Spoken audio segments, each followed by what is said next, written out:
خليني اقول لكم واحكي لكم بسرعه كده الاي ار بي يعني ايه من بدايه الموضوع. يعني لما بنيجي نفتح مؤسسه او نفتح مصنع او نفتح شركه ليها علاقه بالخدمات، فاللي بيحصل في الاول خالص ان احنا بنتجمع مع بعض كشركاء او حد لوحده قام وقال يا جماعه انا عايز افتح مصنع او افتح شركه. فالراجل ده بيشوف ايه الموارد اللي موجوده عنده، ومادام قلت كلمه موارد يبقى انا عندي نوعين من الموارد في الدنيا كلها مفيش غيرهم، موارد بشريه وموارد غير بشريه. اوكي؟ فده التصنيف الاولي بتاع الموارد. وطالما قلت اي ار بي فالاي ار بي يعني انتربرايزز ريسورسز بلاننج، هو تخطيط لموارد المؤسسه. وهنا انا ببص للموارد من منظور البيزنس، مش ببص لها من المنظور الاقتصادي بتاع الندره. لا، انا هدير عمليه دخول الموارد للمؤسسه وخروج الموارد من المؤسسه. في النص في عمليات بتتم، العمليات دي متقسمه على 4 اعمده اساسيه.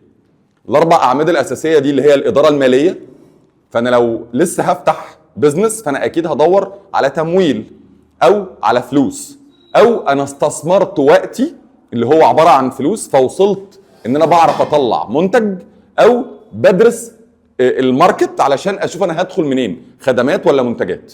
اوكي؟ متفقين على الفقره الاولانيه؟ طيب بعد ما بقى عندي فلوس عملت ايه؟ عملت الاوبريشن، العمليات.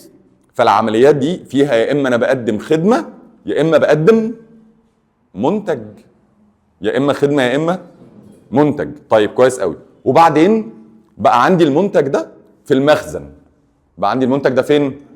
حلو قوي. طالما هو في المخزن يبقى المفروض ان لو زاد عن الحجم الطبيعي، المنتج زاد وبدأ يتكدس عن الحجم الطبيعي، فانا رايح لمين؟ للبيع والتسويق اللي انا بسميه الاداره التجاريه.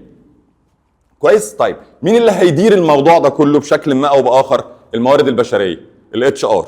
يبقى انا عندي 4 اعمده، الماليه والعمليات والتجاري والموارد البشريه. واضح كده ال4 اعمده الاساسيه؟ حلو قوي.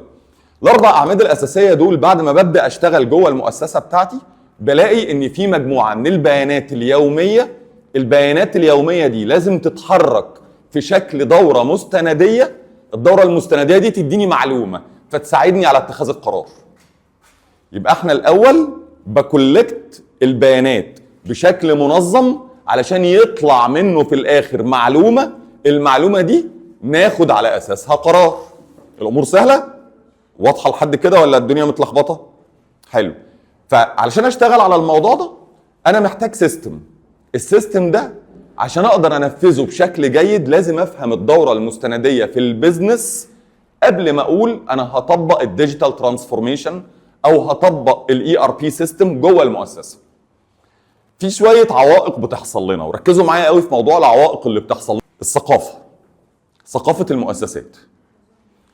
كلنا اللي موجودين هنا بسم الله ما شاء الله الله اكبر جايين صاحيين بدري وجايين ناخد الاي ار بي، بس كل واحد جاي بهدف مختلف، وكل واحد جاي من نشأة مختلفة، وجاي وعنده توقع وتخيل معين عن الكورس اللي احنا هناخده او ان البيزنس بيدار ازاي جوه المؤسسات والشركات.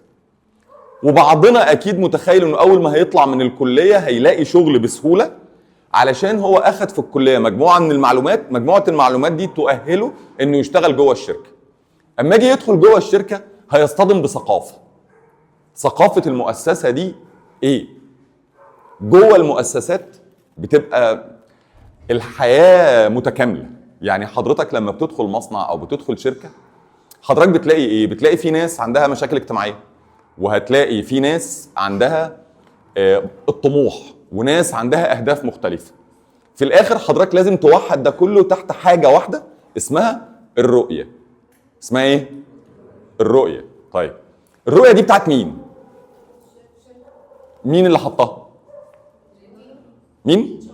الإدارة. لا الاتش ار لوحده لا. ها؟ المدير، الاونر، البيزنس اونر، او مجلس الإدارة. طب ايه قيمة الرؤية؟ يعني ايه قيمة الرؤية واحنا بنشتغل وايه علاقتها بالاي ار بي؟ نعم. الهدف بتاع المنشأة اللي عايزة توصل له. ها؟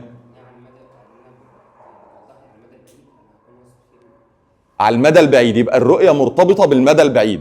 يعني نقدر نقول ان الرؤية مرتبطة بالاستراتيجية. صح كده؟ طيب ولو قلنا استراتيجيه الجمله دي، فلازم حضرتك تفهم ان اي هدف لو الهدف ده تقيل، هدف محترم بنطبق عليه كلمه سمارت، ودي هنرجع لها في وقت من الاوقات، واحنا بنتكلم عن الاستراتيجي، والاستراتيجي دي هدف تقيل، الهدف ده هيوصلني لتنميه او تطوير جوه المؤسسه، فانا هستخدم بعض الموارد اللي موجوده بنظام معين عشان اقدر اوصل للرؤيه. فانا وانا شغال بقول انا عايز اطبق نظام الاي ار بي بنهايه سنه 2026. طيب محتاج ايه النهارده؟ محتاج ان انا اسمع كويس كبزنس اونر ايه المشاكل اللي موجوده عندي جوه المؤسسه، فهبدا اطلب الستيك هولدرز، الناس اللي هيشتغلوا معايا عشان ننفذ الاي ار بي. احنا قلنا من شويه ان الاي ار بي هيكفر 4 اعمده رئيسيه، فبالتالي انا لما هقول القرار بتاع ان انا هنفذ اي ار بي، انا محتاج مين؟ مديرين الادارات ال4 يحضروا معايا. طب انا بعمل كده ايه؟ للمستقبل انا بقلل مقاومه التغيير. مقاومه التغيير اللي هي ايه؟ ان انا لو جيت لمدير الاداره الماليه وطلبت منه، قلت له لو سمحت حضرتك دلوقتي هتلتزم معايا بسيستم جنب الدفاتر، فانا كده عملت عليه ايه؟ لود، زودت عليه شغلانه، وهو كده كده بيقبض نفس المرتب، زائد ان هو الوحيد اللي عارف اللي جوه الدفاتر وحركه الخزنه وحركه شراء وبيع المواد الخام بتمشي ازاي. مظبوط كده؟ فهو بطبيعه الحال ايه؟ السيستم لو جه في اكتر من حد هيعرف يشتغل عليه، وبالتالي انا الكرسي بتاعي او منصبي هيبدا ايه؟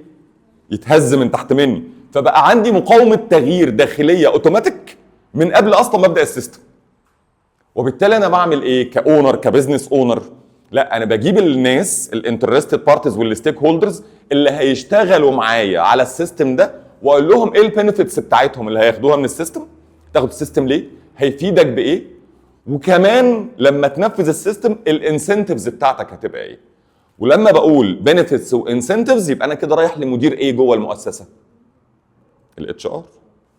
كويس؟ طيب وانا قاعد مع مدير ايه؟ الاداره الماليه، علشان انظم حركه دخول وخروج خامات وانتاج من قسم الانتاج يعني الاوبريشن.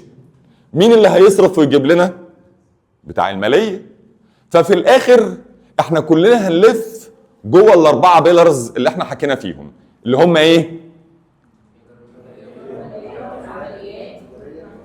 الله ينور عليكم. حلو كده قوي.